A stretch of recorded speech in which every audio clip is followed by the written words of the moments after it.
Assalamualaikum warahmatullahi wabarakatuh. Salam sehat dan bahagia. Kembali lagi di channel Madrasah Yusuf.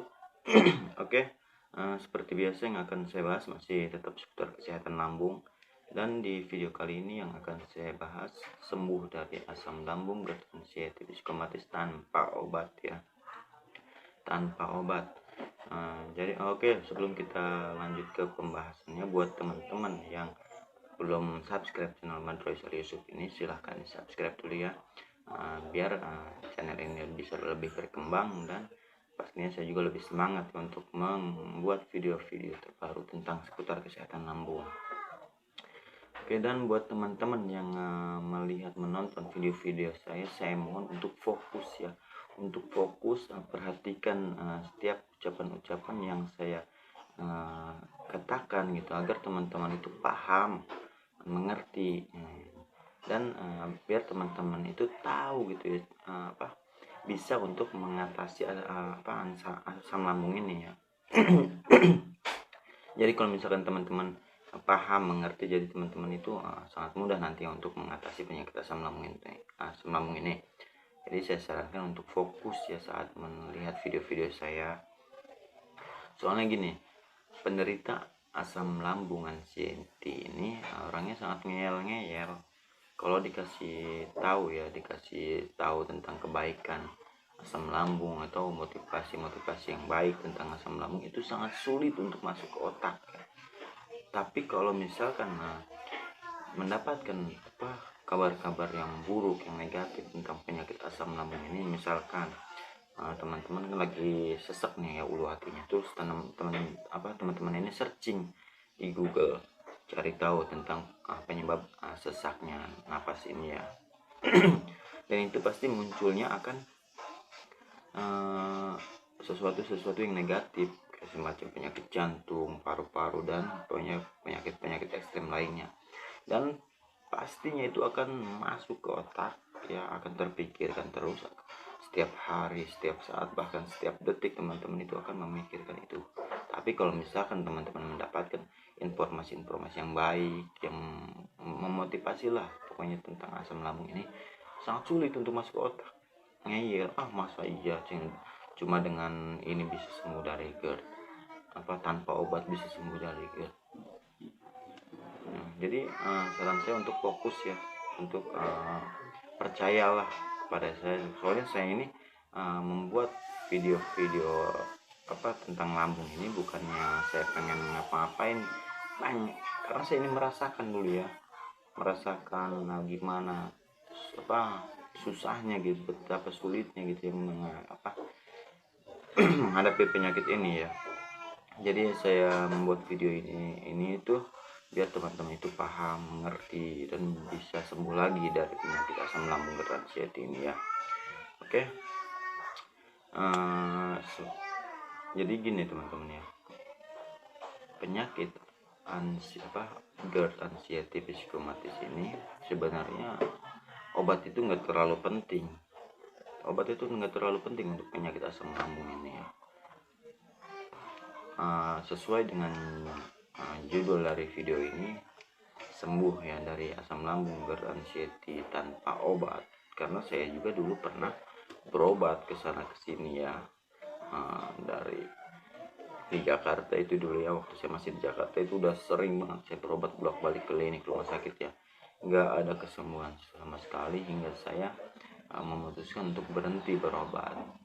Waktu saya berobat itu kenapa nggak sembuh-sembuh, karena saya nggak tahu ya tentang penyakit asam lambung ini, nggak tahu cara mengatasinya kayak gimana.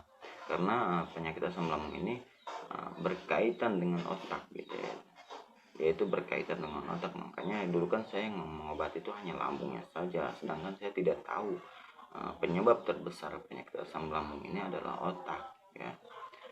Penyebab asam lambung terbesar itu adalah otak. Karena saya yang mengobati hanya lambungnya saja ya, nggak ada sembuhnya gitu ya, hingga saya memutuskan untuk berhenti mengkonsumsi obat-obatan, entah itu obat-obatan dokter, entah itu obat-obatan herbal ya. Saya berhenti, saya hanya menjalankan 3P dengan benar ya. Ini obat yang paling benar untuk penderita asam lambung ya. obat yang paling benar, bukan obat kimia, bukan obat herbal, tapi obat-obatan yang ada di dalam diri kita lah. Yang pertama, 3P itu yang pertama pola makan. Pola makan itu harus benar ya, hindari pantangan-pantangan dulu ya, tapi nggak usah diambil pusing, nggak usah dipusingin, oh saya makan ini nggak boleh, makan itu nggak boleh. Jadi teman-teman kalau misalkan mau makan, makan aja ya. Cuma kalau misalkan kerasa setelah makan makanan sesuatu itu terasa nggak nyaman ke tubuh teman-teman, itu nggak usah dimakan lagi, berarti nggak cocok buat teman-teman ya, buat lambungnya nggak cocok. Tapi kalau misalkan habis makan selang sejam 2 jam masih nyaman gitu ya, berarti itu cocok ya, silahkan untuk dimakan. Terus hindari makan pantangan ya. Terus pola makannya itu makan dengan porsi kecil tapi sering, minimal 3 jam sekali. Kalau untuk lambung yang lagi parah banget itu 2 jam sekali ya, 2 jam sekali dengan makan yang lembek, jangan yang keras ya. Soalnya kalau misalkan kan ada ya nasi juga yang agak keras itu jangan, soalnya itu susah untuk lambung mencernanya. Jadi makan yang lembek, tapi jangan bubur juga, soalnya kalau bubur itu terlalu mudah untuk dicerna, jadi cepat kosongnya lagi gitu, nanti lambung. Jadi makan nasi tapi yang agak lembek gitu ya, yang agak lembek lah. Terus ya kalau untuk makan ya seperti itu ya. Dari pola pikirnya kita tuh harus bisa menjaga pola pikir kita dengan baik. Hindari pemikiran negatif. Memang sulit untuk mengontrol pola pikir, itu emang sulit, tapi pelan-pelan kita lawan. Butuh proses, semua juga butuh waktu, memang butuh waktu, tapi kata saya tadi itu pelan-pelan kita lawan pemikiran negatif itu.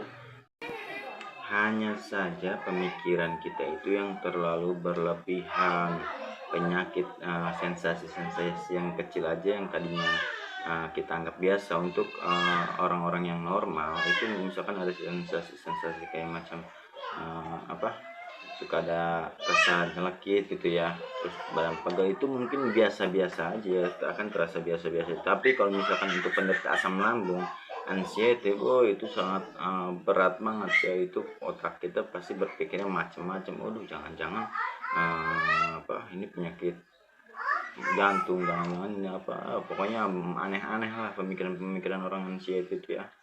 Jadi kalau misalkan saya juga ya suka lihat-lihat status di sosial media saya, itu lucu-lucu gitu yang ngeliat.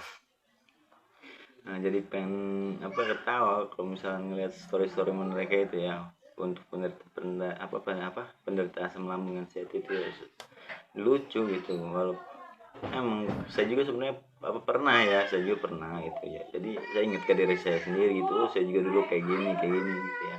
Jadi lucu sebenarnya, itu nggak apa-apa gitu, normal, baik-baik aja semuanya ya. Jadi nggak usah ditakutin ya, untuk anxiety itu nggak berbahaya ya, nggak berbahaya. Pola pikir kita itu hanya nggak berbahaya kok penyakit asam lambung ini.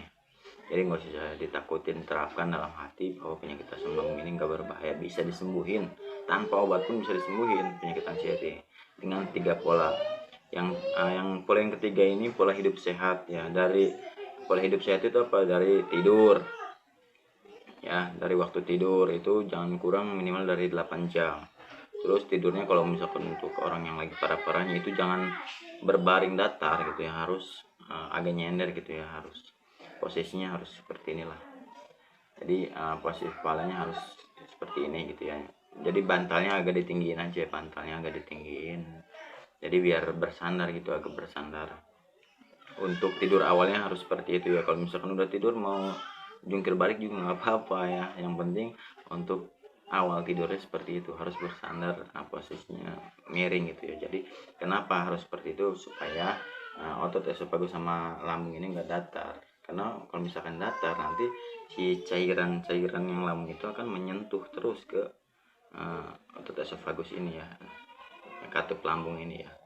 Jadi sulit untuk keringnya kalau misalkan luka. Jadi kan kalau misalkan yang bermasalah itu pasti luka ini ya, otot esofagus ini luka jadi kan renggang nih ya, jadi kebuka terus. Otot esofagus itu pintu lambung ya. Kalau misalkan makanan masuk ke lambung, dia ngebuka gitu ya, ngebuka. Begitu makanan udah nyemplung ke lambung, udah masuk, dia otomatis akan menutup dengan cepat kalau itu lambungnya normal. Tapi kalau misalkan nggak normal, lagi sakit, begitu makanan masuk, itu si lambung itu akan tetap terbuka, akan renggang. Jadi keluarlah si gas itu ya, keluarlah si asam lambung itu hingga ke kerongkongan. Karena sifatnya asam lambung itu melukai, korosi, jadi setiap organ tubuh yang dilewati itu akan teriritasi, akan terlukai. Makanya suka terasa perih, mengganjal ya di tenggorokan, naik lagi ke otak, leyangan, kepala, itulah ya.